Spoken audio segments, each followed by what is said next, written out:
नमस्कार। आम आदमी पार्टी ने मेयर के चुनाव को लेकर बड़ा ऐलान किया है। पार्टी ने कहा है कि इस बार वो मेयर का चुनाव नहीं लड़ेगी। दिल्ली की पूर्व सीएम आतिशी ने कहा कि बीजेपी जहां जहां चुनाव हारती है वहां साम दाम दंड भेद अपनाकर सरकारें बनाती है, दूसरी पार्टियों को तोड़कर बीजेपी सरकार बनाती है। एमसीडी चुनाव को गुजरात चुनाव के साथ कराया गया, लेकिन उनकी कोई कोशिश सफल नहीं हुई।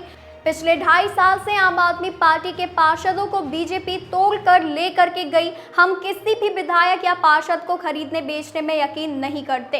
पूर्व सीएम आतिशी ने कहा कि इस वक्त तोड़ फोड़ के बाद एमसीडी में बीजेपी की बहुमत है। हम तोड़ फोड़ की राजनीति नहीं करते, तो हम इस बार चुनाव नहीं लड़ रहे हैं।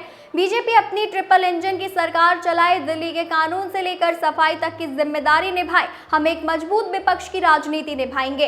आतिशी ने कहा कि बीजेपी ने तोड़ फोड़ करके निगम में अपना संख्या बल बढ़ा लिया है। अगर हमें चुनाव जीतना है तो तोड़ फोड़ करनी पड़ेगी, जो कि हम नहीं कर सकते।